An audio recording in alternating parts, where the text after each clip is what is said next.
Hey everyone, this is Anthony from the Console Gaming Crew, and we could not be happier to announce that we are now part of the Boss Rush Podcast Network and are featured on BossRushGames.com. BossRushGames.com is a place where you can find up-to-date news articles, blogs, and podcasts about video games. In addition to that, there is a growing collection of podcasts in not just the gaming community, but other communities as well. We are honored to be part of such a great network of podcasters, so please stop by and give everyone a listen. Thank you so much and enjoy the show.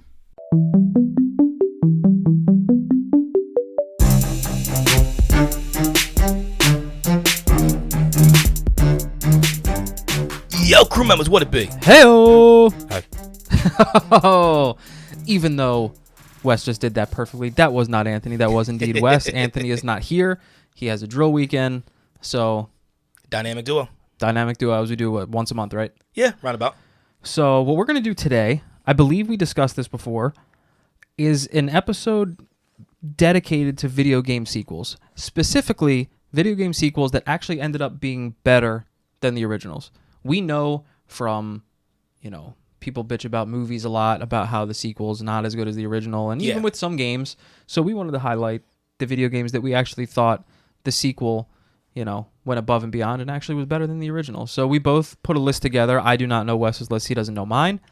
Now, to go ahead and just throw a little caveat in for these lists, it's not just like a first game and then a second game. It is basically anything after the first game that you consider is better, at least to an extent, than the first game. Yeah, and we tried to... I can't speak for Wes because we didn't necessarily totally iron this out before we did it, but I didn't, I didn't let... I do have some where I didn't necessarily go from one game directly to the next. I picked one a little down the line. For the most part, I stuck with one and then the next one, but if I did jump a couple games ahead, none of why I believe made it better than the original had anything to do with graphics. Because obviously, if you pick the first game to the fifth game, the graphics are going to be better generally. Of course. So yeah, we didn't do that. No, a lot of that more would be like storytelling or... For sure. Give me certain stuff like that. So... let's get this started. You want to go or do you want me to go? You want to start it off? No, I can go first.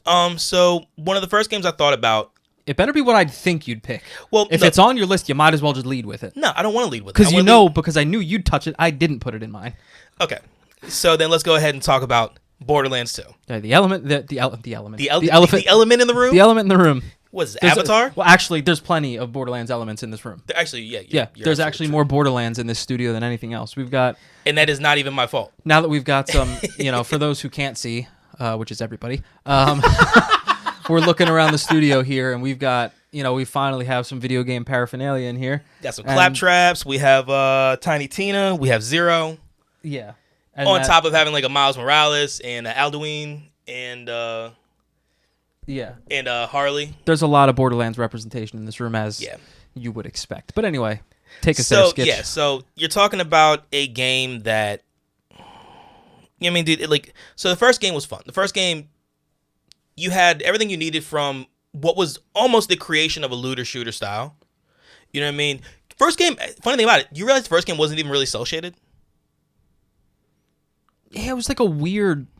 Yeah, it wasn't quite cel-shaded, but the graphics were different. They were unique for what they were trying to do, but it wasn't actually cel-shaded. Cel-shaded truly came in the second game, and that's where everybody looks at it from there. And then, look, man, you continued the story with 4 and eventually 6 brand new Vault Hunters with different abilities. The only one that had something similar was Maya because she was a siren, but her siren abilities were much different than Lilith's. And then you also had characters come in like Tiny Tina, who is so much of a fan favorite that now she has her own game coming out soon. Mm-hmm. You still had the original characters from the first Borderlands game driving the narrative very much so. You know what I mean? With, spoiler alert, with Roland dying and Lilith taking the lead with the Crimson Raiders and having Brick and Mordecai, you know what I mean? Basically being support, you know what I mean? In Sanctuary. Yeah. So, and even though I bust your balls, by the way, I do wholeheartedly agree. By the way, I know I bust your balls about it, but that if I didn't know that you were going to cover it, it would have been on my list. Okay. It would have. Yeah, because not to mention the DLC content for that game surpasses almost any DLC content you can find anywhere else. Mm-hmm. It really does. I mean, the 4 DLCs that they came out with, and then with those, you got Gage with having Death Trap, you know what I mean, her being a Mechnomancer. And then you had Krieg, you know what I mean, the psycho who has sanity. You mean, very small bit of sanity, but still, it's there nonetheless. Absolutely. And I mean, and then with because with Krieg, you get a little bit of an idea of what it's like to be a bandit. You mean to be a psycho, and it makes it very interesting for the game. So yeah, easily one of my top ones, and once again, it comes as no surprise to anybody, is Borderlands 2. Plus, you had, to me, the greatest villain in all of video games, Handsome Jack. Facts. Absolute facts. All right. My germs. So I started with Uncharted 2. Good call. Good yes. call. So for anyone that hasn't played the Uncharted series, they're all great. They're all great. I love them. I have 4, still haven't played it.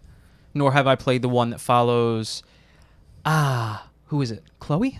I don't know why I did that. I don't know why I did this. I don't know. I've only played the first one, so. But anyway, the story is great in all of them, but some of the major things that I love about the second one that the first one didn't quite get right is, one, let's just start with the controls. In the first one, they were so incredibly touchy. So if you have played Uncharted, sorry, on, you know what you know what I'm saying. If you haven't played it, there's so much platforming involved. There's so much platforming, and the controls were so touchy that if you were standing on the edge of something, which you often would be, and you just tapped the controller in a different direction, you could walk right off a cliff. Oh, fuck that. So the depth, the depth of certain things, walking to and away and different, they fixed that a lot in the second one. It was so much easier to make smaller, more incremental movements. That was better, number one. Number two, what you would call like the bullet sponges. In the first game, enemies were basically sponges. Mm-hmm. And the second you shot them, they would shoot you. There was a lot more realism in how they reacted. Like if they got shot in the shoulder, they'd be kind of taken. Yeah, you would actually have stagger. They didn't have leg. that. Yeah, you would have stagger. You would have, a headshot was a headshot. Like, which is normally lights out. Absolutely. Also, they handled where they placed the enemies better. In the first game, it almost seemed like it was puzzle, wave of enemy, move to the next stage, wave of enemy, and that's kind of how it went. And a lot of times you could end up being killed because you would kill a wave of enemies, think you were fine, and then randomly another wave would just come from somewhere else and they'd gun you down. And in this game, they did a lot better at enemy placement, so it didn't just feel like it was like horde mode mixed in with some puzzles. Yeah. So, that was nice. The story, again, I felt was a little more rich. I believe the second one Shambhala, or was the second one? Is it Shambhala or Shambhala? Shangri-La, Shambhala, but Shambhala. Yeah, the second one was Shambhala, and I loved that story. Yeah, the third one was the Atlantis of the Sands. But yeah, so the story was a lot better. But mainly for me, what made it better was the accessibility and how much easier it was to play. You know what I mean? You didn't have to do a lot of shit over again because the controllers weren't working with you. Yeah. So it was nice. But that for me, and I think it keeps going in the right direction. I don't know about the fourth to the third, but I think the third was even better than the second. Yeah. I mean, I've seen a lot of people play the games. There were parts of the third. Well, yeah, you saw me stream one of them that I was playing. Well, you saw a more annoying version because you saw me streaming when I was doing the brutal difficulty because I was trophy hunting. Yeah, that was, dude. Honestly, because you were the one spot with the where I had to climb with the water. Up, yeah, where I had to climb. Yeah, up to swim the through ship. and then go up the ship. Yeah. I mean, like it was. And you saw like how quick the second you peek your head out, like you're dead. I died probably like 30 times a minute. And like honestly, it was still entertaining. I mean, one of the fun things about streaming is that when people die, a lot of people have a certain reaction, so it makes it entertaining for the people watching. Yeah, I had all those. But yep. So for me, Uncharted 2 better than the original. So this one for me goes all the way back to the PS2. Yeah. It is a fighting game. It is Actually. Ooh, I didn't put any fighting games on mine. Oh, dude, this is the one fighting game that I've I've loved more than any other. Can I guess? Good. Tekken. Yes. But now I need to guess which one. Good. Tekken Tag? No, surprising enough. Wow. I just love that one because of Tekken Bowling. Yeah, Tekken Bowling is a lot of fun. Isn't it funny that like Tekken Bowling, arguably for most people, is more fun than actually what you buy Tekken for, which is playing the damn game? Yeah. Like fighting? I mean, look, if I want, like, I thought about doing Tekken Tag, but I'm like, okay. I'm like the only thing about Tekken Tag that upgrades it from, from my pick is the fact that you can tag people in and out, and then there's bowling. Other than that, okay, I actually like this other game more. So then it had to be, unless I'm not as knowledgeable as with Tekken as I am with some other fighting games. So unless these are the same game, I would say you picked whatever game introduces Eddie. Tekken 3. All right, there we go. Yes, Tekken 3 is one of those games that I absolutely loved. I played the game at nauseum when I was younger. Yes, Eddie Gordo. You mean the flying capoeira, and just do that fighting style. Like, I knew nothing about that besides, I think, watching Jean-Claude Van Damme in The Quest, and the one guy in the beginning of the movie that fought like the capoeira style.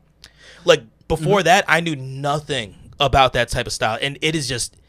And then, like, I did research on what capoeira was, dude, and why it is the way it is. And I'm like, wow, this is actually really beautiful. You know what I mean? The style and everything about it. But look, it's not just Eddie. It's also Yoshimitsu flows so much better in the third game than he does in the previous two games. You know what I mean? Going ahead and actually being able to, just use the sword, and just the way the movements came through, it just seemed like it was more seamless than it was in the other games. And then you also had other characters. I mean, you had Kuma and Panda, which were the big bears that you can go ahead and unlock. You had Jack, which is the big robot that kind of looked like Arnold Schwarzenegger. Mm-hmm. It's funny, when Tekken first came out, I was all about King. All about King. That's all I cared about. And then I was all about Law. He's the Bruce Lee, right? Law, who is shamelessly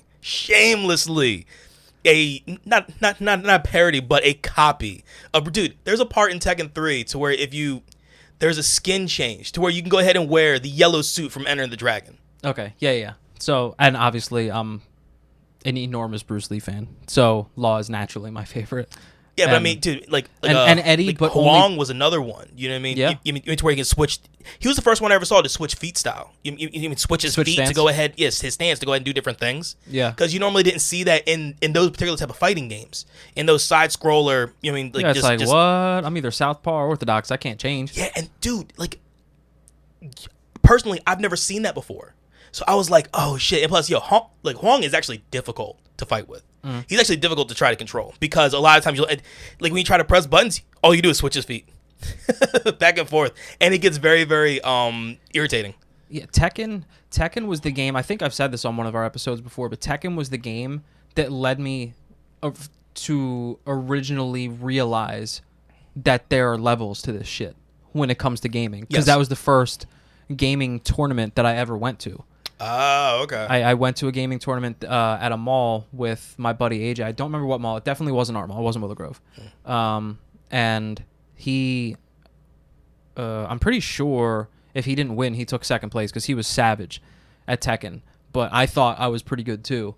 And no, that's when you get that thing, kind of like what Alex was talking about with Mortal Kombat, about how he'll beat the shit out of all of his friends. But once you get to the competition, they all beat the shit out of you, and it makes you think like, wow, I'm really not as good as I thought I was. That was Tekken for me. I got there and I was like, holy moly, like these kids are on another level. Yeah. Yeah, so Tekken 3 is, look, bottom line, it's one of my favorite fighting games of all time. So yeah, that one definitely to me is better than, and I played Tekken 1, 2, 3, Tag, and then I've actually fucked around a little bit with 7. So I do have a reference when it comes down to these games. But solid. Yeah, so Tekken 3. I like it. Putting a fighting game. I like it. So I went straight into Mass Effect 2 for so many reasons. This is gonna be tough for you because you don't have a reference because you didn't play the first one. But I never played the first one, and well, I'm gonna detail some things. As great as 3 was, I don't think 3 was better than 2. I don't remember 3 as much, but when you understand, when I tell you some of the core reasons why I like 2 so much better than 1, it's not anything you will have had to have played the game to realize, I can see how that would be annoying. Mm-hmm. You already know Anthony and I have already spoken about this, about the like mining for materials on the planets, how obnoxiously annoying it was in now the you just first shoot game. a probe. Yes, because in the first game you picked your planet, you took the little rover, whatever the fuck it was, onto the planet, and you had to go until you found the thing. But all of the planets were essentially the fucking same, no matter how many you went to. It was just a different color. Just a copy and paste. It was just copy and paste, and it was so incredibly freaking tedious. It broke up the rest of the game. So that's a big one. But in addition to that, you had they introduced gun ammo versus overheating. In the first game, your guns just overheated, and that was it. And I never really liked that in games. I'd rather just have ammo that I have to conserve, or that type of shit. Also, the cover system was terrible in the first one versus the second one. You couldn't vault over anything in the first one. They added the ability to vault over cover and move to another cover in the second one. So basically all the things you like to do in first-person shooters or even third-person shooters, you had more avenues to victory here, because all you could really do in the first game was stick behind something, shoot, let your gun overheat, wait until it cools down, and then go and then try to figure out where the next place is you can go to. Mm-hmm. But this, you could actually vault over things, which was incredibly nice. The story was also, richer, a lot more in depth. I love the story. And then the Paragon system on top of that. I'm guessing the first one had it as well. The Paragon system was great. The only and I can't knock the first one for this because they didn't have anyone before it. It was the first one, but obviously it was super cool when you get to the second one to see how things you did in the first game translated over. You didn't get that in the first one because you were just starting the story. True. So that's to no fault of its own, but it is something that makes the second game better. But it seems to me that outside of stories being better, what means a lot to me is just how much they improve upon and make the game easier. So a lot of more things streamlined. A lot more streamlined, and give you more options in battle, as opposed to, and also the loadouts. Loadouts were way cleaner trying to put together in the second one than the first one. The first one was really clunky, and it seemed like you had to go through far too many screens to select what you wanted to put in your loadout. Everything was a lot easier. You weren't spending a shitload of time in menu screens and, spending a shitload of time getting shot because you just had to run from one cover to the next. So, all right. Yeah, a hell of a lot better. And obviously, as in all these games, just like Borderlands, more characters, more, the depth of the story that you get to go into and into their backstories is better. So, yeah, everything in Mass Effect 2 is better. 3, I'd have to go and look back again at that, because I don't... We got to play Legacy. Got to go ahead and run it that way. I'm gonna have to do that, for sure. All right, so my next one is a game that I talked about all the way back in the first episode. That I went ahead and said was probably one of my most favorite games of all time. First episode? Yes. Shit. Like the first episode, or one that really sucked? Yes. What was our first episode? It was an intro to the crew. I'm pretty sure it just says intro to CGC, doesn't it? Pretty much. God damn it. And then there was also an Anthem review on that one, but that's what it was. Yeah. It's certainly not Anthem, because that's not a sequel. But Super Mario 3. So, okay. Yep. Is that on yours?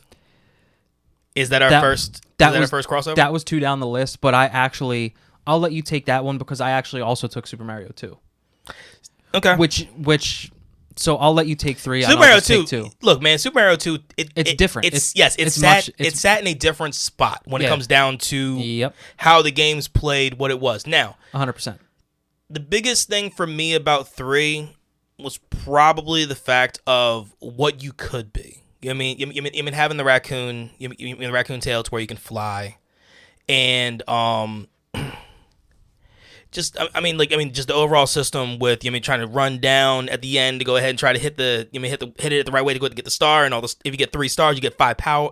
Five lives. 5 lives, and then all the other all the little mini things that you can do on the map. Trying to find the whistles, which kind of was their version of when you would find the warp pipes, the hidden warp pipes at the end of the first one. Yes. I'll let you go through some more things. But I don't want to hijack your segment. No, it's fine. But like a lot of that is the reason why. And plus, dude, this game just holds so much nostalgia. You know what I mean? Like, dude, I hold this game on such a high pinnacle because of the fact that it was a game that, like, I played the third one way more than I played the first one, and a million times more than I played the second. So, and then it's funny because even now on the emulator on the Switch, being able to play the third one, Super Mario All Stars, baby. Yep. even the All Stars, dude, even just regular 3, because regular 3 is on there. Why do they have Not being, I don't Oh know. no, because they have 3 Super, on the NES emulator, and then Super NES. SNES you have the All Stars, which has all of them. Yes. Yeah. But I still fuck up on the first world. There's still spots in there to where I'm just like, fuck, what do I do? Not necessarily what I do, but it's like, shit. It's like, motherfucker, sit down, breathe, get it done.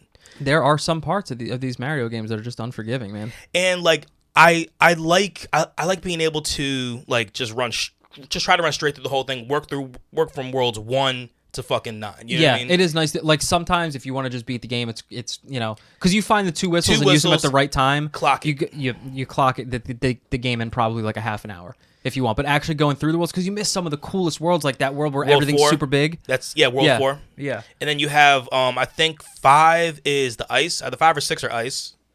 The ice world. Yep. Yeah. You have the. Oh my God! It's you have like the desert world, right? That's 2. That's 2. Yep.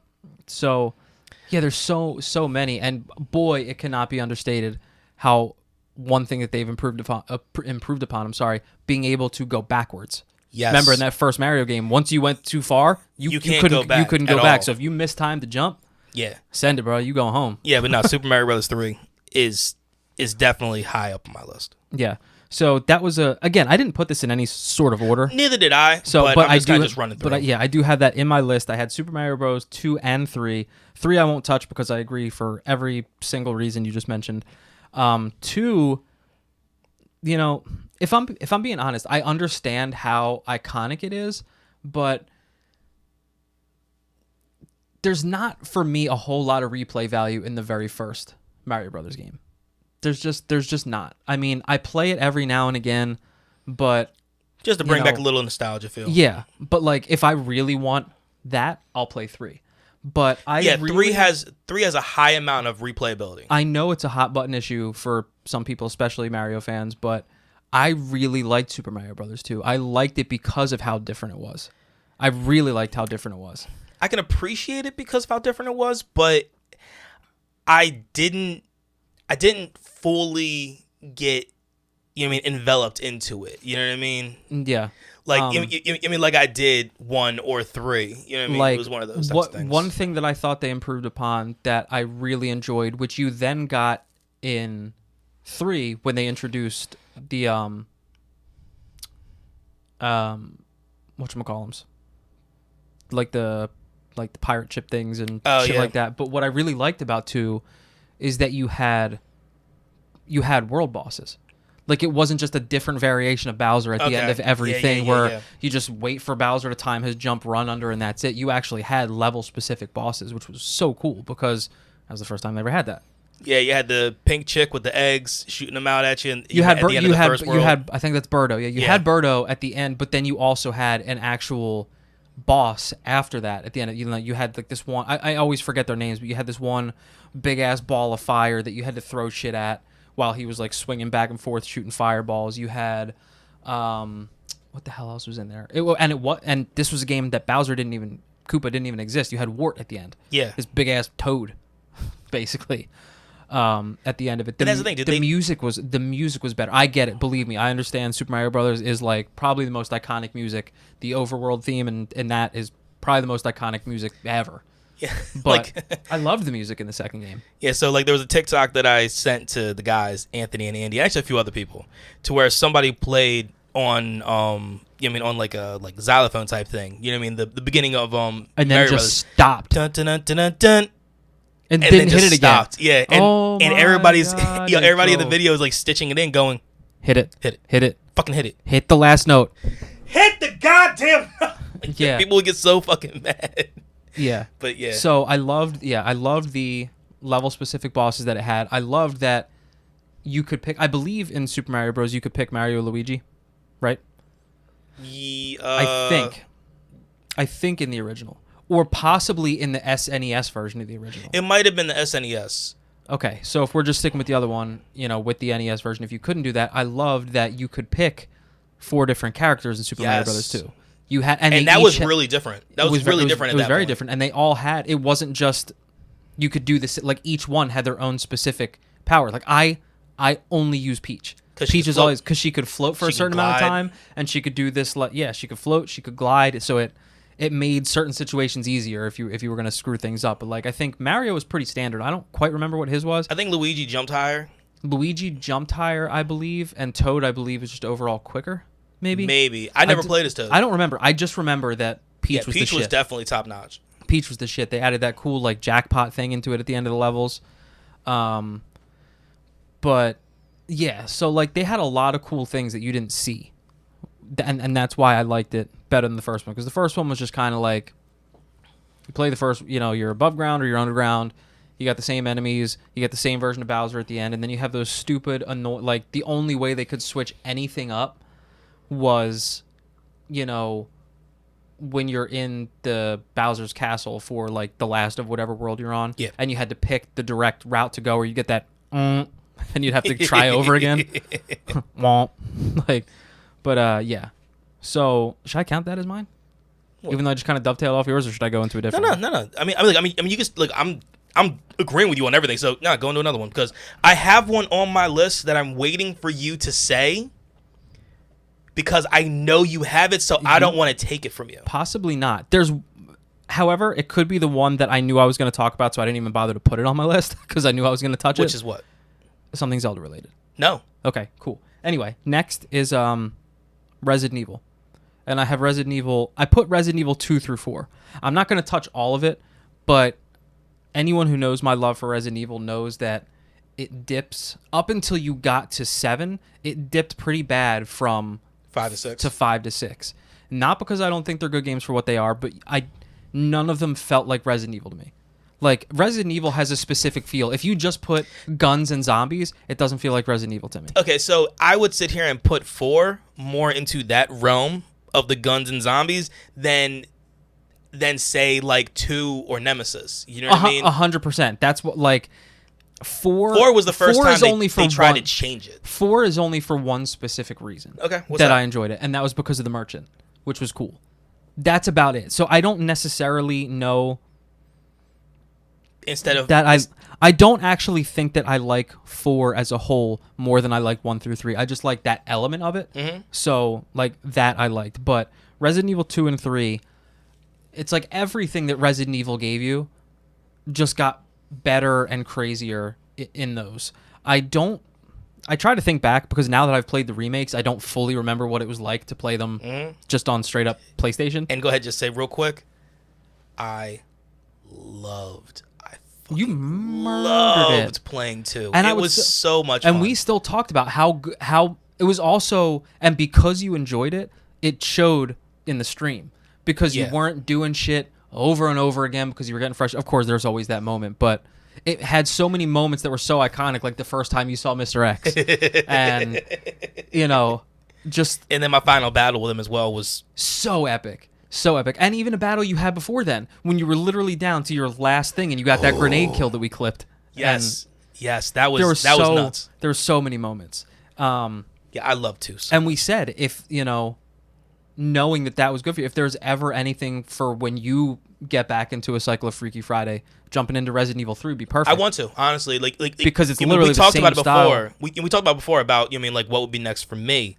We joked about Outlast 2, into which I will call that a joke because I'm not doing it. That's fine. Look, I will do that. I don't want to, but I will do that. But Nemesis is one that I will definitely buy the remake, and I will definitely play it on stream. And what's cool about that? Because once again, dude, I never played the original. 1, it's also mad cheap now. Yeah. 2, the cool thing is, would it have been cooler to do it immediately back to back? Because some things would have been fresh in your brain, sure. But there's definitely still going to be some moments when you're like, wow, I remember doing that in the last game, because you end up in similar places. Yeah.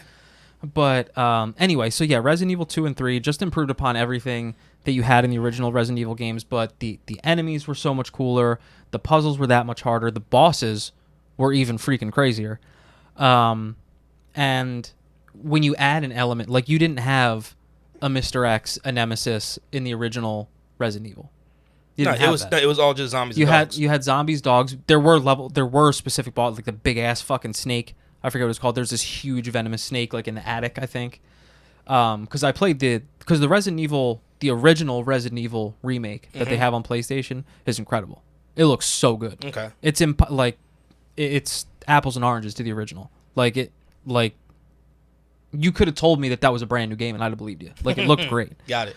But yeah, you know, adding a Mr. X just gives that extra holy shit element to trying to solve puzzles and do things while this thing is stalking you. When you hear the footsteps constantly behind you. Yeah, man. Yeah. Yes. Yeah, because there were a few spots I remember playing it to where I'm like, I was trying to grab something, and then I missed it because I heard the footsteps and I'd start running, and then you would like type in the stream chat going, "Dude, you need that." I'm like, I know, I need to wait for him to come back around. Yeah, and then while you had Mr. X in Resident Evil 2, who was terrifying, he really was only a threat in close range, really. Yes. Like, as long as you ran away from him, yes, you were pretty much fine.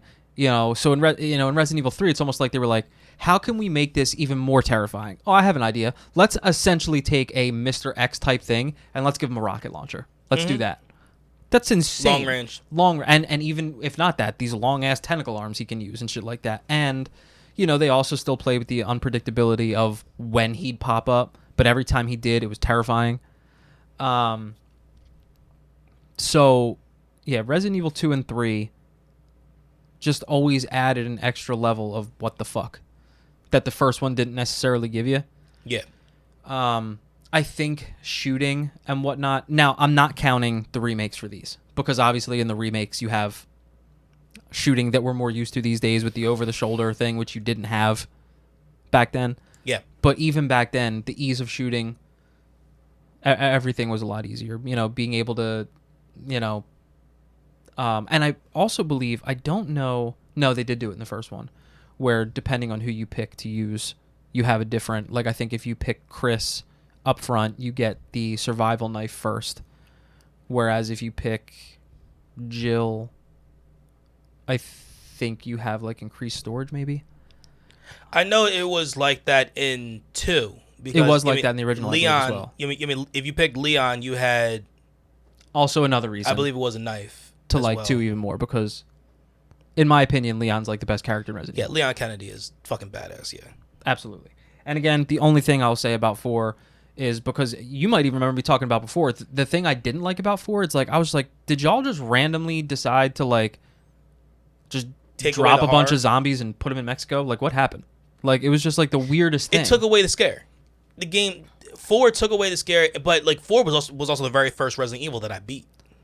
Yeah, I'm not saying it wasn't a good game. It's just if you are if you are a fan of the first classics, 3, yeah, it was so different. Yes. It was so different. And then what they started in 4, they took way crazy in 5 and 6, where like I just felt like I had more than what you always got in the first 3 was if you even ever felt like this, the most you felt is that you had just enough to get you through what you needed to get through. Yeah.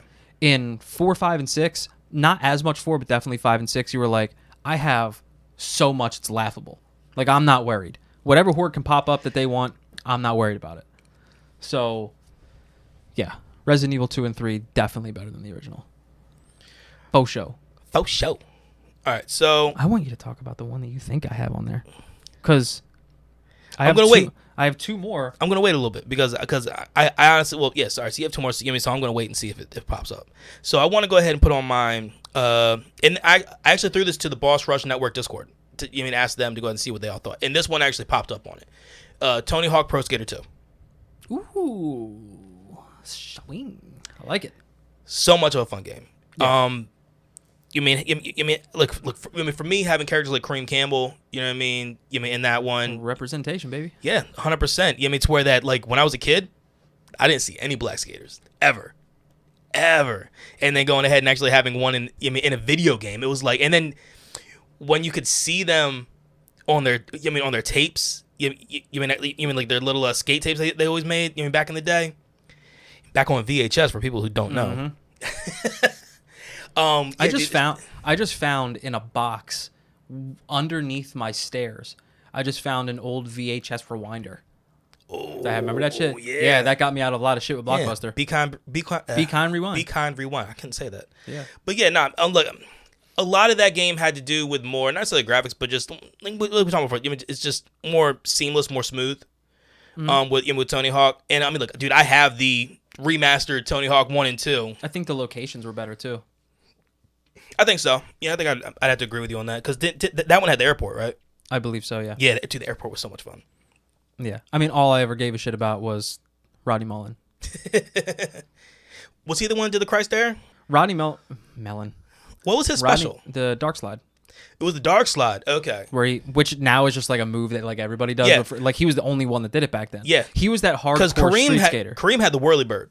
Yeah. You know what I mean? Some type of weird helicopter type movie did with the skateboard. Mullen was the crazy street skater where like I think his clip that they showed in the beginning was like he would kickflip up onto like this row of picnic tables. He would kickflip up, manual the picnic table, kickflip out, manual the next picnic table. Like everything was all that crazy street shit. Somebody else's big thing was the Christ Air, which was a move that I loved doing in the games. Because dude, on a half pipe, if you got enough fucking air, dude, you could do like a 720. Like it was a lot of fun. Dude, there was nothing like doing your first 900. Also in that game back when that was triple kickflip. Triple heel flip. Yep. Hard flips all day. Yep. 360 shove-its. Yeah. Someone actually just did the first, what's after 900? 1080? Right? What's after 900? Yeah. Someone just did the first 1080 in front of Tony Hawk.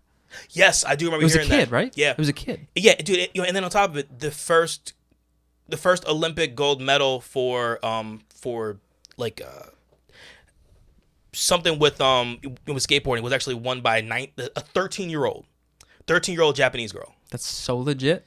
And she did all this in front of Tony Hawk because Tony Hawk was he was color commentating for the Olympics. And it's like, yo, dude, that shit was just insane. Yeah. But yeah, I would definitely say Tony Hawk Pro Skater 2. I like your pick. 2. Okay. For me, no brainer. Fallout 3. Fallout 3 took. Did you play 1 and 2? I did not play 1. I played a little bit of 2. Okay. And I played a little bit of 2 only because I couldn't. 1, they were charging a ridiculous amount of money. I had no desire to play any of them until I played 3. Because whenever I play a game for the first time, I'm like, well, shit, now like I want to play the whole series. Mm-hmm. And that was before I knew that the other ones were like that old school top-down, like Command and Conquer looking type shit. And I was like, ooh. Yeah, they evolved that game a lot through the years. Yeah. So I do realize that's, 3 is also apples and oranges to the first 2. But so really that's kind of an unfair comparison, but I still have it on here because there's no way that I could sit and play through. Like, it's just so slow paced, those first 2. Mm-hmm. Those old school, like, point and click. Yeah, like, no. I got you. I got you. Type thing. So again, that's probably like an unfair technological advantage that they had because it was their first time being on a new system like that where you had that third-person view. You could have first-person too, couldn't you? Or no? Yeah, first-person. Yeah, you could. Yeah, first-person and third-person. I think it was mainly it sat in first. Yeah, and the introduction because of like the VAT system and everything else. Yeah, and introduction with your birthday and and what makes that going through everything and what makes taking that style of game that they had into this style, taking it from that like top-down, is to really get to see everything at scale, to see how humongous a Super Mutant Behemoth is. And stuff like that. Even like rad scorpions or mole rats. I mean, dude, even mole rats were fucking big. Yeah. Mole rats were the size of like fucking like German shepherds. I mean, obviously behemoths were always the scariest thing to come across. Deathclaws. In 3. I don't think that the Deathclaws, I don't think so. I think that's the reason that there was only like in the entirety of Fallout 3 there was like 4 Super Mutant Behemoths, maybe 5. And only one of them wasn't terrifying, the one that was in like City Hall or wherever, because all you had to do was like walk out of the rotunda and he'd get stuck in there. Yeah. So like that one was easy. But yeah, to see everything at scale and to have those type of graphics for that game and obviously that was the game to let them to realize what they had, because then 4 was incredible. Well, we won't talk about New Vegas. New Vegas, WoW was a different developer. It was, but it was still kept basically the see. If you didn't tell me that was made by different people, I wouldn't have just outwardly assumed it was made by different people, because it followed suit. Obsidian did a very good job with that game. Yeah, because sometimes you get a new company and they want to put their thing spin on it, and then it's just something that it's not this. Like I said, if you didn't tell me that it was Obsidian, I would have just assumed it was just regular old Bethesda. There's one big thing from New Vegas that I would sit here and say is better, and it is the ammo, because of the fact how you can make your own. Granted, it had a diminished damage impact because you made it, as opposed to it being professionally done. But still, the fact that you could go ahead and make scrap ammo was actually very, very impressive for those style of game. And an argument to be made for Fallout New Vegas over 3, which is a more fair comparison than comparing 3 to 1 and 2. Yeah. Is while I get it's realistic based on what we think that type of situation would be like, I've talked a million times about just that overall green tone that you had in Fallout 3. Everything was just like green and broken.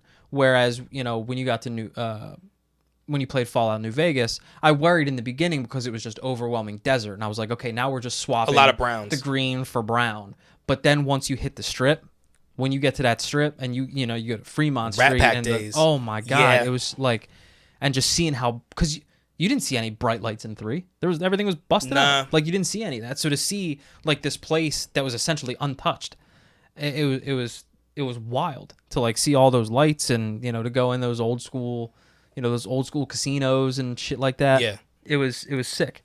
It was super sick. So I do think Fallout New Vegas has, and 4 just marks both of them, in my opinion. 4 was fantastic. 4 was great. The only thing I didn't like about 4 was having to worry about the encampments and keeping them safe. See that was my favorite, because like I could just spend all day. You're talking to a kid that loved playing like SimCity and just anything building related. We were just talking about that because we're watching a Gamer Ranks video. And I only got one more on this list that isn't Zelda, so I don't know if the one that you think I have. I don't think it is, so I'm just going to say it's going to be a horrible oversight, though, and I'm going to want to just leave the room. Yeah, so I'm going to say it. So this is a game that I have recently played on stream and beat on stream. You watched. Oh my god! You never put it on here. I went clearly. If you look at these, I went so far back in the Rolodex. I didn't even think of anything recent. The game I'm talking about is Ori and the Will of the Wisps. That is that, and that game is to me and to a lot of people, honestly, that game is better than the Blind Forest, which is the first. Tell me one thing that it doesn't improve upon. Tell me one thing. One thing you're like, I like that better in the first one. You can't. The battles, the battle tactics are better. Mm-hmm. What you can do with Ori is better, being able to jump and dodge and float and everything else. Being able to actually jump on the back of the owl and be able to kind of glide with the owl. You know what I mean? Even for the short period of time that you can do it. You actually battle at the end. You know what I mean? You actually fight the boss instead of just try to evade the boss. Mm-hmm. You know what I mean? At the end of Will of the Wisps. And I don't know how, but they made it prettier. The graphics in the game were some of the most stunning graphics I have ever seen in my life. The music could bring a tear to your eye. The end of the game, when you realize what's been happening through both games and the journey that you went through and why you're doing it all and what you're seeing at the end. Yeah, it brought and how everything is full circle. Like, dude, there is nothing about the game that I can say is wrong. Nothing at all. And the best part about it is that the time between Blind Forest and Will of the Wisp isn't even that long. Mm-hmm. So you can actually compare the graphical capabilities of these two games. Yeah.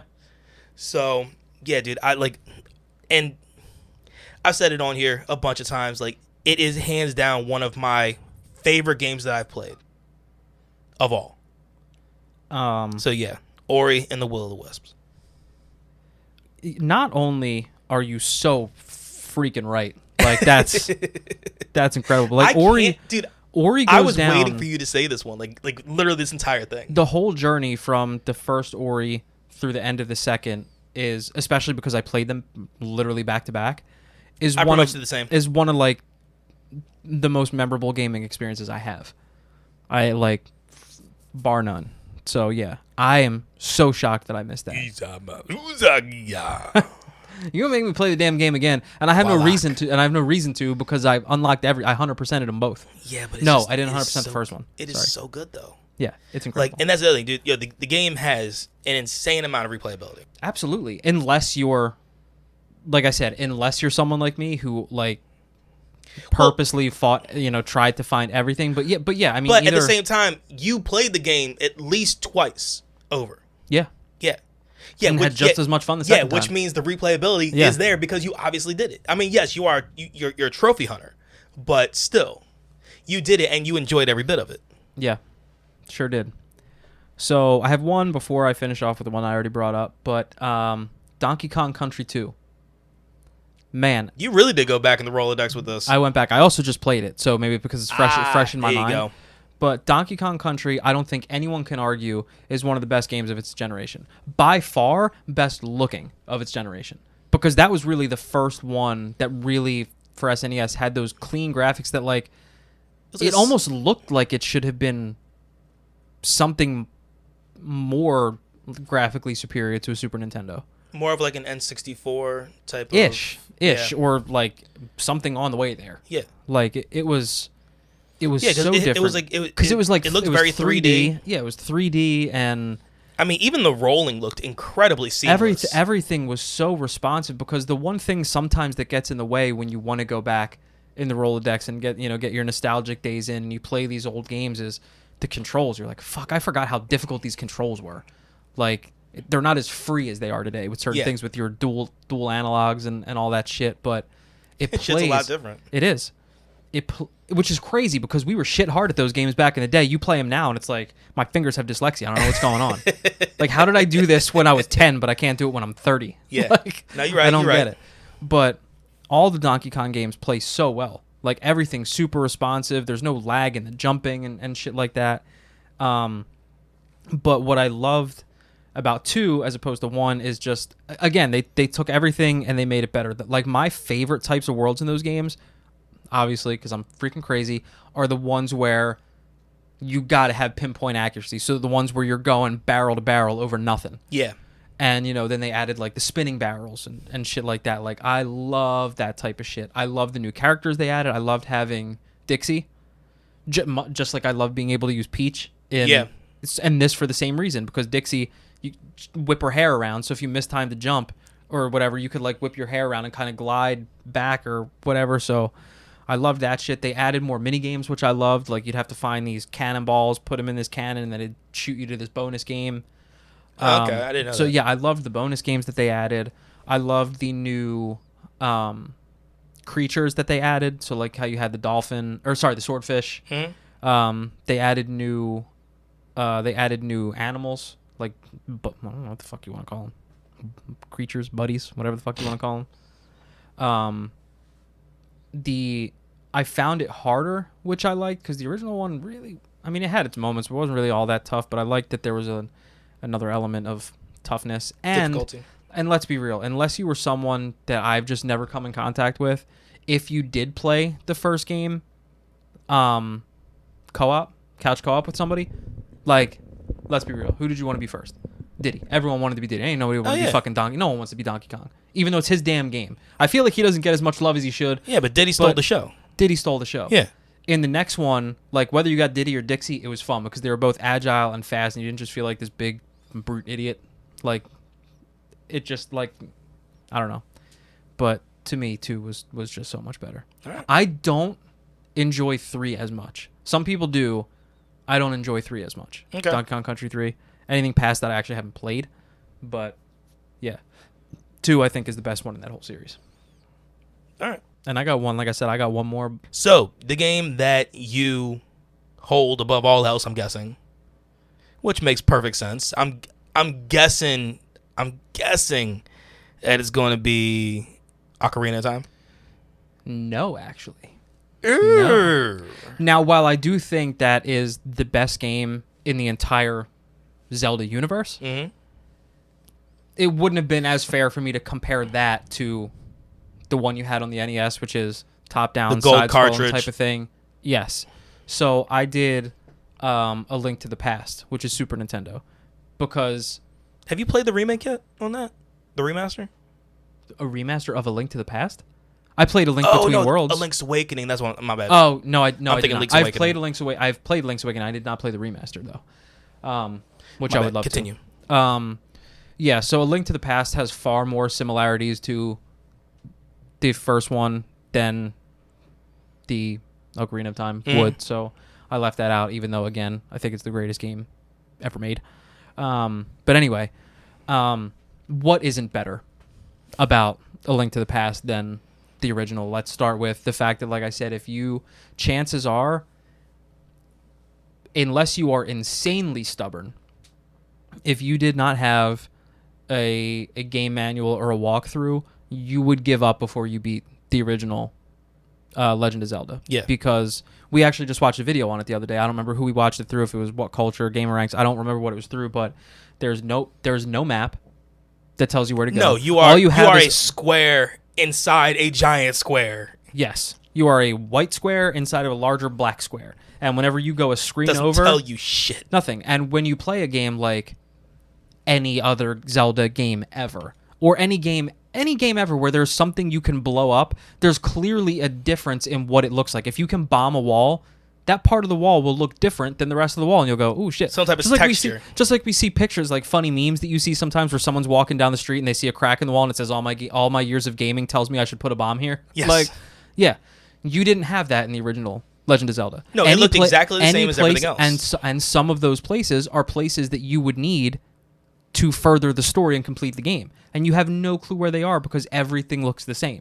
So unless you systematically went through for hundreds of hours placing a bomb at every single freaking place, you'd never know where to go, ever. Oh my God, like that's my so dad, yeah, my dad told me that, and I wish he would have kept them, but I believe him because it's what you would have had to have done when he played it when I was younger. Because that's the first game that I remember even watching him play. He had a bunch of sheets of computer paper where every screen he went over, he drew the map out himself and had this huge thing. Yeah. So like that's the shit you had to do. A Link to the Past, you have a map. You have a map that you can expand and shrink. Like, you know, the weapons, you know, the weapons that you have, and you know, it was cool that they took creatures that you had in the original and just made them look prettier and do different things. But I don't know if it's that the original's just so hard that it makes it feel bad, or if it's just bad. I don't know. It sounds to me like the original Legend of Zelda is the pinnacle of gaming for gamers. You mean straight up, like, you mean classic, I'm a fucking nerd. I am a straight up gaming nerd. And this is how I can tell you I am a gaming nerd. Yeah. You know what I mean? It's like a status. It's like a status thing. Put it this way. I give so much credit to the creator of that game simply because he made that game and then realized that you could make an entire franchise out of this and succeed. Because there is nothing that would have told me, if I was anyone that had a hand in making that game, after people played it, they're like, this is something we can just keep going, and you know, it's endless what we can do. On top of the fact, let's go ahead and let's make a game, call it this, and you never play that character. Never. It's never ever. Meanwhile, you have other games throughout that throughout that whole time. You mean like Super Mario Brothers, so you play as Mario, right? You mean like you can play as the Mario Brothers. Yes. Yeah. The game ain't called The Legend of Bowser. The Legend the Legend of Peach. The Legend of Peach. Yeah. Is no. Yeah. So also confusing because there's never anything worse than when I talk to someone who doesn't know as much about that shit and like they call me Zelda and I'm like, no, I'm Link. Look, dude, I get it. I've done that before. Look, okay. I'll give everyone a mulligan, but back when I didn't know. Yeah. I didn't know. Back when I just wasn't knowledgeable. But you know, yeah. Everything in the second one, from the different weapons that you come across and the ability to travel between the dark world and the light world, and just all of it, every single bit of it's better. And I did skip a game in the middle there, which is Zelda 2: The Adventure of Link, which is hands down one of the most atrocious pieces of shit I've ever played. Well, damn. In my life, because I don't like. You look at every game leading up to the Ocarina of Time. You can see how they got from one game to that game. Mm-hmm. You can see, like, okay, they took some of this, they cleaned this up, they did this.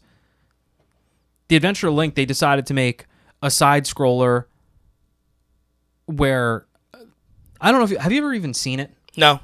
After this, I'll show you. We'll look at it, yeah. I'll show you, and you'll be like, "Well, that's weird that they got there from there," because it was a direct sequel to that. You had Zelda and Zelda 2, so like it's what came right after. But yeah, so that's it for me. All right. So like I said, I did put this out to the Boss Rush Discord, in our section. So hashtag Console Crow, is where we are. And I did get some answers. Geek Bro, who's actually, he's the one that won the contest from us to go ahead and get the shirt and stickers and everything. He said, I think a lot of sequels are better than the originals for games, unlike movies, which is kind of what we were saying before. Absolutely. The developers have a base to expand their original ideas with the next game. That being said, he said Uncharted 2, Tony Hawk Pro Skater 2, and Mega Man 2 were the first games to come to his mind. Mega Man 2, that's a solid one. Late to Gaming, it's another guy who went ahead and jumped in. He said, of all the examples are going to be retro games, he said GTA 3, great example. 100%. Great example. Because GTA 1 and 2 were top-down, right? Yeah. Yep. Yeah, top-down to actually being on the street. Absolutely. Silent Hill 2. That's great, too. And it's funny because not a lot of people mention that, because just to see what some other people were thinking, I actually Googled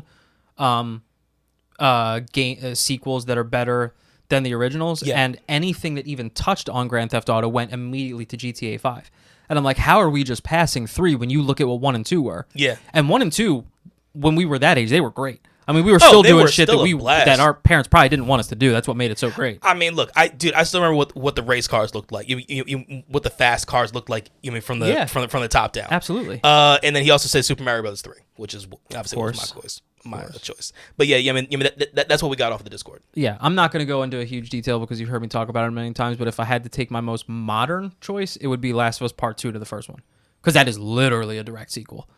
And that's not that far off. Time frame from when it was made to when it came out. Absolutely. Between the two. Absolutely. And yeah, fantastic. Look, honorable mentions for me could easily be Abe's Oddworld. You know what I mean? Give me those games just because you got to be able to actually turn yourself into these other characters. In the second one, with the chanting, you go ahead and be little scarab things or spider things, or like even the little dudes that with the guns. Those guys. And then like Marvel Ultimate Alliance will be another one I'd throw in as honorable mention, just because the team ups were a lot better. You know what I mean? You had a lot of characters in there that a lot of people didn't know about. Like, I never knew about Luke Cage and Iron Fist and Heroes for Hire before playing that game. You know what I mean? So yeah, it gives you a little bit more. Yeah, I mean, I have some honorable mentions too. You can throw out your Teenage Mutant Ninja Turtles. Yes, those games always just got increasingly better. My favorite one being I don't know if there was 2 on Super Nintendo, but one of them was on there. Turtles in Time. Oh yeah, good. So damn good. I still can't wait for the new one to come out. Yep, I agree. It's gonna be so good. You put that in there. What else? But then, and this would be an episode for a different time. There are a lot of examples of games sequels that did not work. We could do that one. We could definitely do that episode. That'll be fun for sure. And I'm sure we'd probably get a lot more traction from people. Are y'all crazy? It on the socials. Yeah, are y'all crazy? You think that was better? I mean, we could get a version of that here. We're like, you guys really thought that sequel was better? I disagree, which I welcome. I love to hear. If you have something to say, absolutely, please go ahead. We'll tell you where you can find us at the end. But definitely email us. Yep, tell us where we got it wrong and where we got it right. Yeah, but yeah. So we told y'all what we thought for sequels that are better than the originals. So now let's give you news.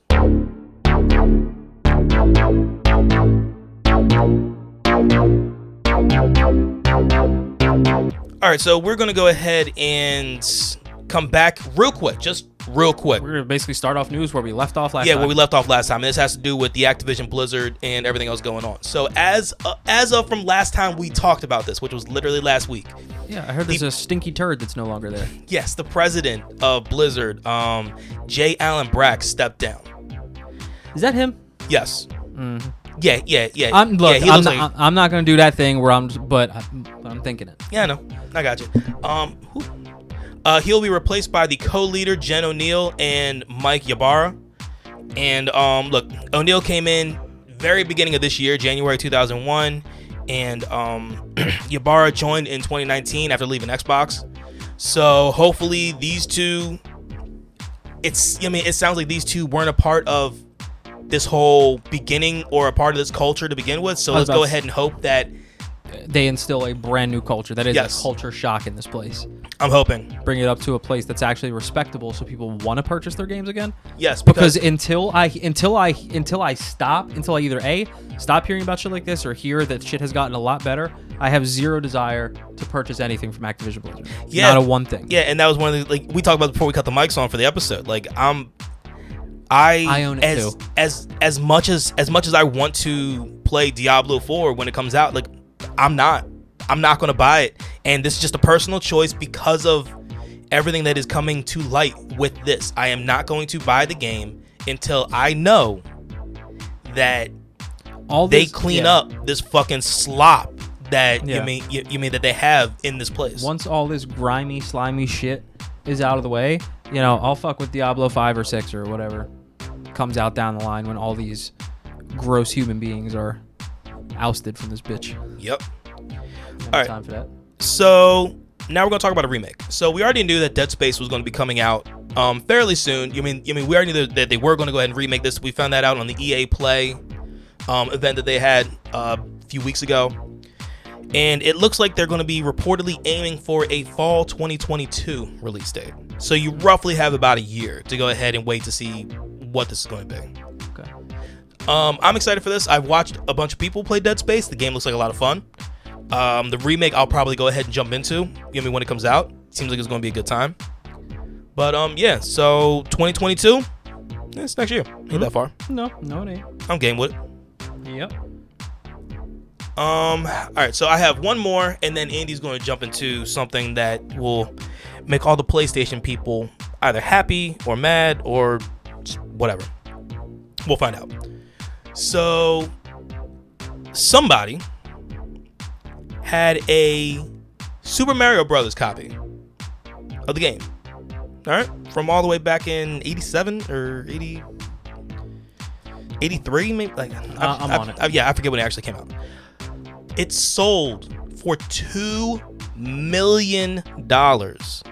Now, can you look down? Is this one that was from the test market, or was this 1985 Super Mario Brothers?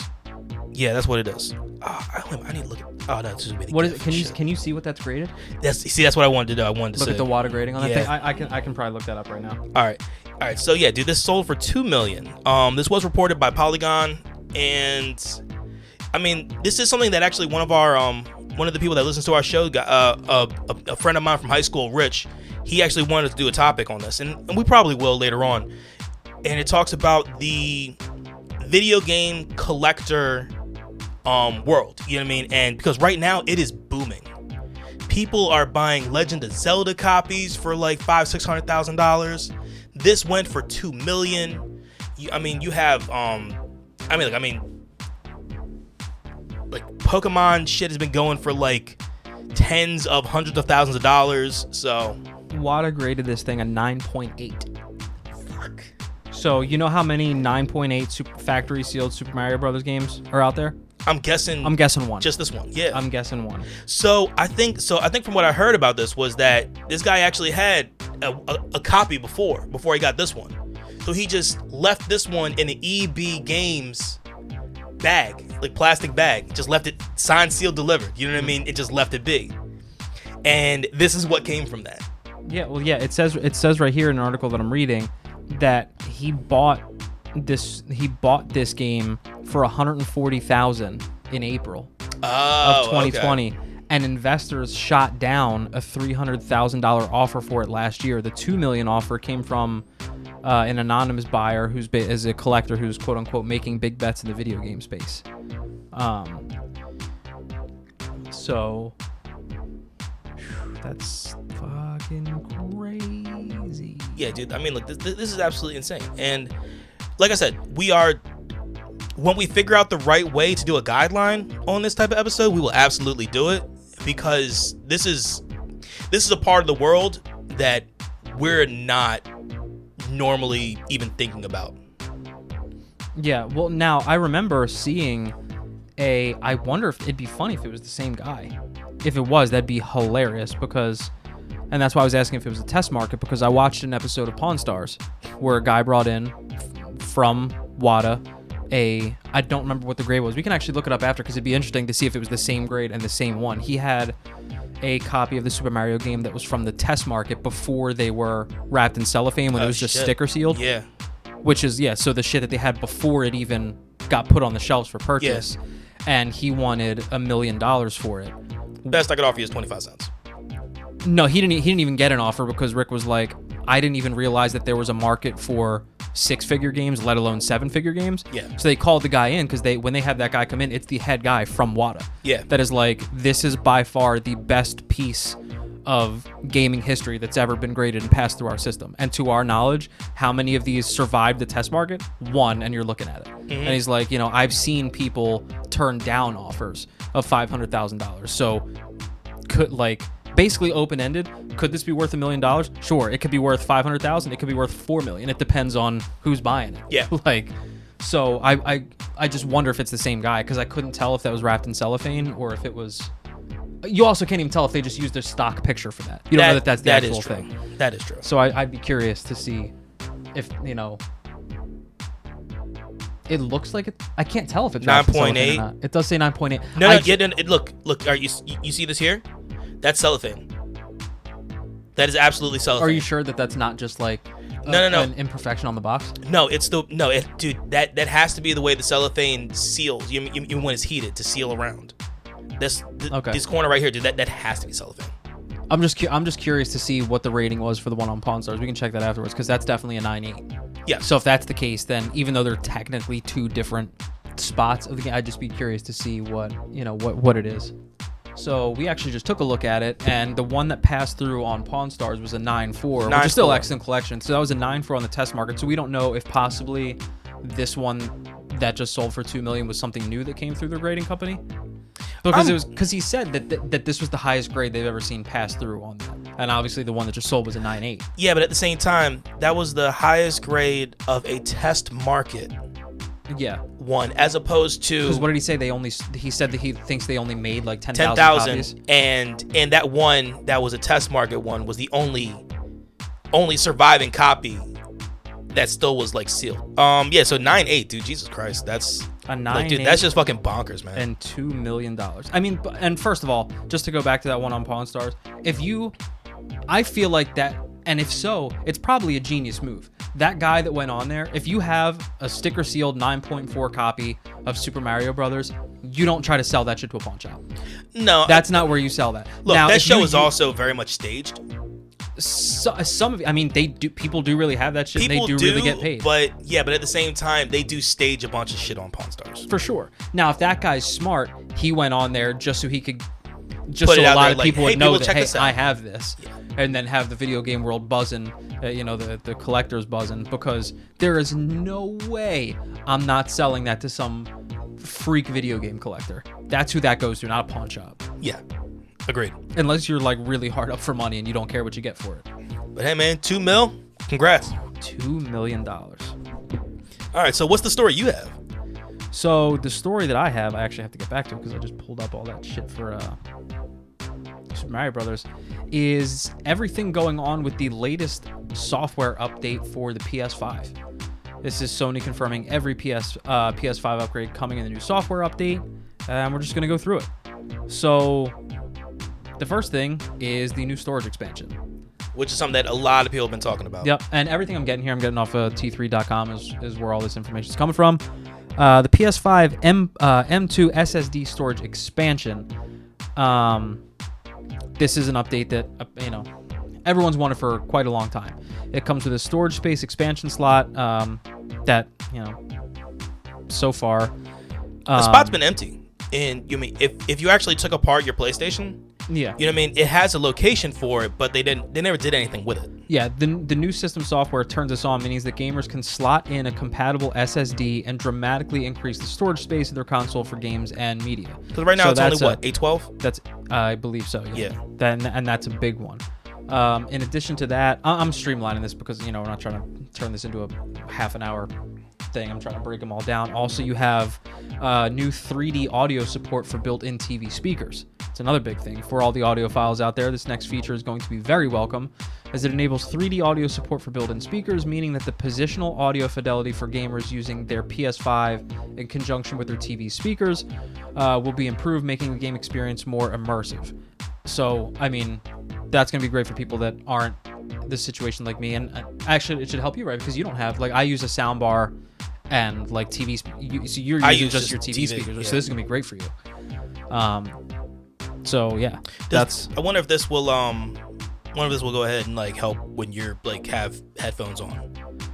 It says once enabled through the sound menu in the PS5 system settings, you'll be immersed in sounds that feel like they're actually coming from every direction. They can players can measure the acoustics of their own room using the microphone on their DualSense wireless controller to apply the 3D audio setting that's optimized for the room. So that's actually pretty cool. That is nice. You're like mapping your room with the controller, basically. Again, DualSense. Fucking that controller is just so goddamn nice. When it, like, we're not blown. I mean, we're still surprised, but you're not blown away when you hear about tech advances in Sony's shit. Because that's what this has all been about, like really. Power versus tech. Yeah, no, you're right. So you expect this cool shit. Also, PS5 UX enhancements and customization options. So finally, Sony has confirmed that a series of user interface improvements are incoming on the new system software update, which will grant the owner greater control over their console. This includes a wide variety of things, ranging from menu appearance to game library tweaks, to PlayStation Now resolution control and a new trophy tracker feature, which I'm excited about. So let's break these down a little bit. So first, players can now personalize their control center more freely by rearranging or choosing which controls to hide or unhide. I always like that ability to make your shit how you want it. Players can easily view and write messages to friends and parties directly from the game base in the control center. I'm all about that. You know me, I hate having to click on, multiple things to get to where I want to go. Yeah. Make it quick, make it easy, and I'm good there. Players can now also see how many of their friends are online, busy, or offline under the Friends tab in the game base, as well as accept, decline, or cancel multiple friend requests at once. Ooh, nice. Yep. I like that. Different platform versions of the same game will now appear separately on the home screen, and in the installed tab of the game's library, each game's title now also clearly indicates its platform. This next one I'm actually super excited about, especially if I do get back into it. Players can now use a resolution selector for PlayStation Now to choose between 720 or 1080, or use a streaming connection test to identify and fix connection issues. That'll help, because the reason I stopped PS Now was because I was having incredible connection issues. Games would just lag and drop out like crazy. I tried to play Twisted Metal because, why Twisted not? Metal. Because Twisted Metal. So that's cool. When players now compete in challenges for a better time or higher score and set a new personal best, a video clip of the action will be automatically recorded. Makes life easier. Following an online match, players can award others with a fourth accolade type, leader. That's dope. And a new trophy tracker lets players quickly access up to 5 trophies per game through the control center. So that's dope. So obviously the largest portion of that is the storage, which is something that everybody's been talking about. And look, you're talking about an average of one of these is probably going to be about $170, $160, something along those lines. So just to keep that in mind. You knew that was coming, because while these systems always start with more storage than their predecessor, the games also take up more storage. Yeah. So, it's a double-edged sword. Yeah, and look, it's somebody like me who normally has a lot of games on the docket. I use my storage a lot. For sure. That's why it's never been an issue for me thus far, because I only have a couple games at a time until I finish them. Yeah. I don't have 10 games sitting in my library. Yes. So that's always good. I got Aja the other day just looking, when we downloaded the games we're about to talk about for What Are We Playing? Yeah. Because I now have there. I have that. I have NHL now on that one in case we ever decide to all play. And then my Freaky Friday game. And I just have so many games. And I'm like, oh, there's too many here. I don't like it. I don't like it. It's too much. If you want a more detailed look at what this update truly is, I'm going to put in the show notes a episode from very good friends of ours, Adrian and Alex from the Unknown Games podcast. Their most recent episode that dropped this past Friday, they talked about this at length, and it's coming from guys who play PC, so they'll be able to give you a little bit of a different aspect of what all this stuff actually means, and they actually know what they're talking about with this, as opposed to us. We're sitting here going, it's more memory. Because basically that's because that's me. So more is better.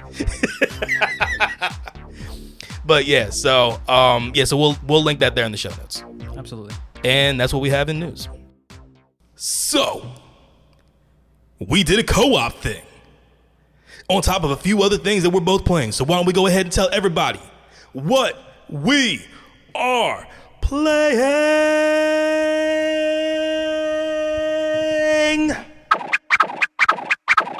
I played this week was a little tough for me to get some gaming in. Some things happened, but I'm not going to dive into it because it doesn't need to be. But I got a little bit more into Omno. Okay. You know what I mean? That game that I was telling you guys about, that single player game with like kind of the puzzle solving. Mm-hmm. And I learned how to surf on my staff that I'm walking around with. So that's kind of new. Incredible. Pretty neat. Haven't really gotten that. I only played that for like maybe an hour and a half this week, so wasn't really all that much. But other than that, I have been playing more of Monster Hunter Stories 2: Wings of Ruin. Sweet. I've been finding a bunch of new monsters. You basically steal from their nests to try to find the best eggs that you can. It's kind of a fucked up thing. You know what I mean? It's where like, I'm taking your babies. You know what I mean? Because I can see how that would be a little strange. Because, you know what I mean? The Monster Hunter monsters, which are called monsties in this game, you take them and then like you can ride on top of them. You know what I mean? When you're going through the whole world and everything else like that, and then they're your allies when you're battling other monsters. So you know what I mean, like you level up when everybody levels up at the same time. So you know what I mean, say you have one that you just hatched that's level 1 and you're running with like level 10 shit. It's going to take a little while for that one to go ahead and make it to like level 10 or 11 or whatever the case may be. But that's kind of where I'm right now. I'm running through the story. You know what I mean? Like my grandfather used to run with these elf type people, you know what I mean, who age much different than what humans do. So my grandfather went from being a kid to an old man and passing away, and all these people remember him from when he was a kid and run through the whole thing. You know what I mean? Like I said, because I mean they age differently than your character does.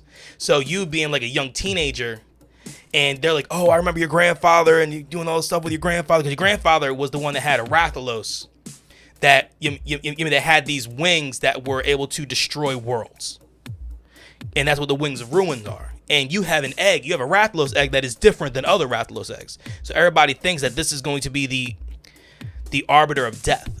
Okay. You know what I mean? So right now I'm carrying this egg around, waiting for it to hatch. And then I guess we'll see what happens when it hatches. But until then, I'm doing all these battles with all these different other fucking monsters and shit. And so, honestly, I'm having a good time with it. You have these 3 hearts that are in the game, and once you lose your health 3 times, it takes you back to your hub. And I've had that happen a few times because I wasn't paying attention, and I'm just kind of just like I'm gonna battle through, man. I'm just gonna rock this shit. And then you see a 3rd heart break, and you go, awesome. Now I gotta do all that over again. Mm-hmm. Fuck. But no, it's been fun so far. I mainly play it when Jess might be watching something on TV, or when I'm down here, editing. I'll go ahead and I'll run through, just go ahead and give myself something to do. In the meantime, kind of reason why I bought my Switch Lite to begin with. Yes. But yeah, that's basically all I've been doing besides what we're going to talk about in a little bit. Well, we might as well do that now because you're a part of it, and then we'll transition to just what I've been doing by myself. Okay, so we decided to do a co-op Friday. Just like we said we would. It didn't go exactly how we thought because we thought we would have Anthony with us. It didn't work out that way, but no. So it was just 2 of Friday us. Break. Yeah, but yeah, we're doing things a little bit different. So we decided to play the Ascent, which is a game that just recently came out on Game Pass. It was a day 1 game, and essentially you are your character is a person.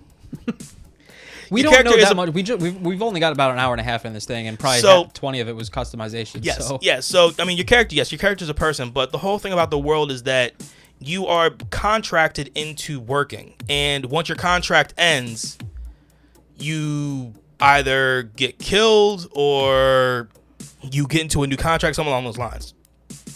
So right now, I think we're trying to run away from whatever might be trying to kill us, or we're trying to go kill somebody. I'm not entirely sure what the story leads to. at this point.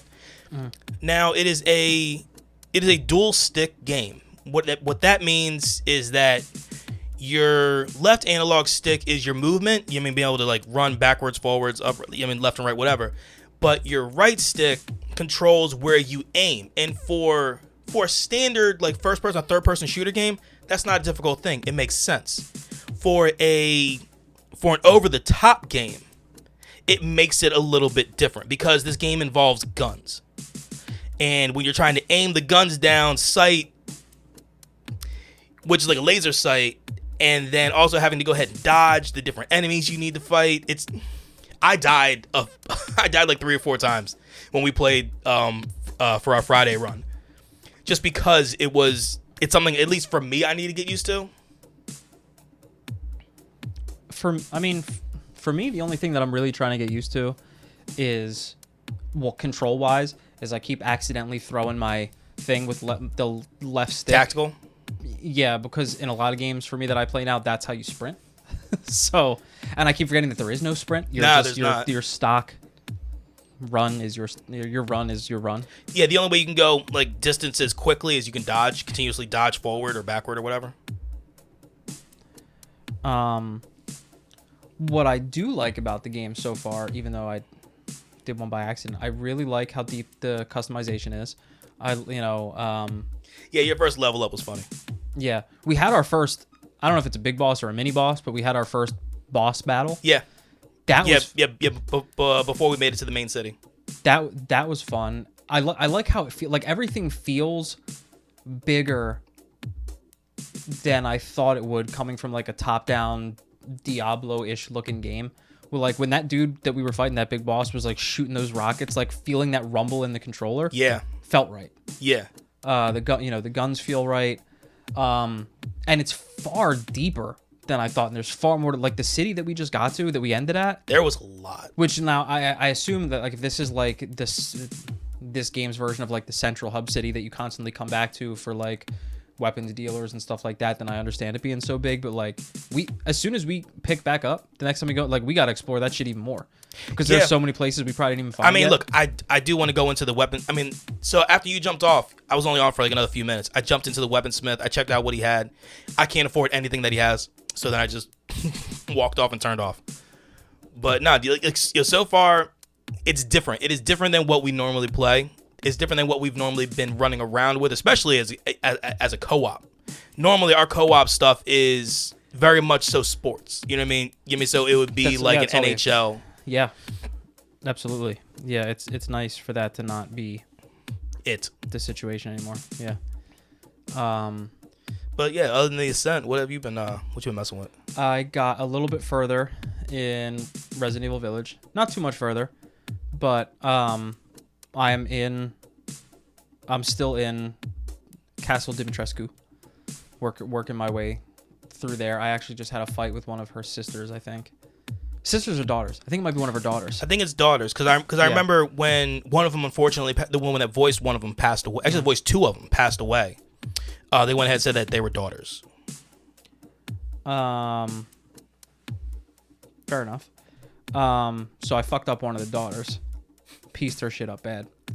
I got a question. How does the game feel? So we're earlier we were talking about how the Resident Evil games feel when it comes down to like weapons and ammo and deterioration of things and stuff like that. How does this one feel when it comes down to like ammo load? And you mean do you have that nervousness of not having enough ammo to handle the situation? Yes. So much so that as I go around, like, I don't fight if I don't have to. Okay. Like, and for good reason. Now, there's that crafting ability before you can craft handgun bullets and stuff like that, and I believe I have enough to craft a good amount, but like, there's a part that I went through in the beginning where I basically just had to survive an attack, and I could have easily ran through all of my ammo. I only have 2 guns right now. So okay. So yeah, so far I still feel like I have just enough. Like, I don't know how I would have handled fighting that one daughter if I didn't save my ammo like I normally do. So, yeah, I do enjoy that. I love how the game feels with DualSense controller too. I haven't felt too much different still because like I said, I only have 2 guns, so I only have those 2 but it feels very different from shotgun to handgun. That feels great. The game looks great. I mean, I'm having fun. One thing I did just to mess around the other day because I was bored and I wanted to. I wanted to get back into NHL a little bit because I was having some hockey withdrawal. So I did something that like I've never done just for fun. I usually do something stupid just for fun right before the new game comes out because I know that I'm not going to do like a legit franchise or be a pro a month before the new game comes out. Yeah. So I just do something for fun. So what I did was I kind of gave myself like a fantasy draft. I went to like the roster rearranger and I dumped everybody off the Flyers and I took the like my favorite or the best young player, one player off each team, and then started a franchise with them. God, has it been fun. Like, dude, like my centers, like my top 2 centers, like Connor McDavid's my makes perfect sense. My top center, my second line center is Austin Matthews. Who else do I have? I have them. I have like Matthew Tkachuk on my team. I have like Charlie McAvoy from the Bruins. I think I kept Joel Farabee from the Flyers, possibly. No, I kept Carter Hart. Good choice. Who do I have off certain other teams? Do you have McKinnon? Off of Colorado, I did not take McKinnon. I didn't take McKinnon. I didn't take Rantanen. I forget. I honestly, I love the fact that you decided, all right, I'm just going to make just this bomb-ass young squad. You know what I mean? And you basically average age is like fucking 20 and a half, and let's go ahead and just go. Yeah, so it's been fun just kind of saying, let me just take the youngest guys off each team and see what happens. I got like Svechnikov, McDavid, and Matthews. I'm trying to think of other teams. Jack Hughes off the Devils. Don't know who I took. My man said, fuck veterans. I think I took like Jake Gensel off the Penguins. Yeah. That's legit though. It's fun. It's just something fun and stupid to mess around with that I'm not really serious about, just to have some fun until the new game comes out, because I did apply for the closed technical test for 22, hoping I get lucky just like I did with the last one, to be able to mess around with it. I did hear that, unless it was false, because I feel like I normally hear more information about the new game at this point, considering it comes out in September usually. I heard that they're moving to the Frostbite engine, which I think we talked about that before. We talked about wanting it. What's frustrating is that like these sports games have been on the Frostbite engine for like 3 or 4 years now. So now as NHL is just getting on the Frostbite engine, other sports games are moving to an even more superior engine. Yeah. So we're, as hockey fans, I'm always fucking behind. But I guess at this point, I'm just happy to be on a different engine. But yeah, so aside from the Ascent, it's just been that, which hasn't been much because I still don't play all that much. And then, the little bit I've done in Resident Evil. And that's it. Word. But now, as always, it's that time to connect with CGC. Where they gonna find us? They have a few places they can find us. Just a few. So you can hit us up through Gmail at consolegamingcrew@gmail.com, which you can access through our website, consolegamingcrew.com. Yeah, we got our Twitter at Console Crew. We are Console Gaming Crew on both Instagram and YouTube. All of our episodes will end up on YouTube for our YouTube fam. Well, we have a Facebook, but I don't want to talk about it because it sucks. So I won't. For real though, if anyone wants to reach us on Facebook, feel free. I wouldn't recommend it, but go for it. I mean, it's still active, and we will still talk with you. So, there was something new that Wes still hasn't put up on this little thing I'm looking at about Boss Rush, so I'm just gonna read what's up there. Yeah. So I'll handle this part. So okay. Yeah. Boss Rush Network. That's why I wanted to do it. Yes, I know. So that's where you can find all the content creators and podcasts that have to do with gaming. That's at bossrushgames.com. But there is another aspect to them, which is Boss Rush Entertainment. Yes, From there, you have LAN Party, you have the Q List. I mean, you have Trash Talk, which I've been a part of, which is their sports podcast. Yeah. So it's Boss Rush. Trying to go ahead and just be a part of everything, man. Pop culture, sports, everything. Which and gaming, which obviously is where they started from. So it's awesome. Yeah, so you can find us on bossrushgames.com in addition to a shitload of other podcasts. Yes, sir. All sorts of different genres. They're all great, so check us out, check them out. And then we have our Twitch, which is CGC Podcast. We are kind of off of Freaky Friday. We are now on Fun Fridays for the foreseeable future, where Wes and I, hopefully we can wrangle in Anthony. We'll be playing the Ascent for the foreseeable future. Yep. Wes also, do you still do your co-op game Monday night? Yep, I do my co-op game Monday night. Run that with Clyburn, and from the Twisted Cape, Hav, one of my boys, and then Dan, whenever he can make it in. It might be getting changed a little bit because Mike has to go away for work training, you know what I mean? So we'll figure out what's going on. Worst case scenario, you'll watch me play Miles. So, into which there's nothing wrong with that either. But those are all the places where you can find a weekly dose of us, or daily if you like us that much. I mean, hey, we have enough in the backlog if you haven't heard us yet. So, yeah, absolutely. Yeah, so as always, we want to go ahead and tell y'all thank you for listening. We appreciate y'all. We love y'all. So please, stay safe. Wash your hands. Mask up if you need to. Be safe, please. And as always, game on. Game on, y'all. Peace.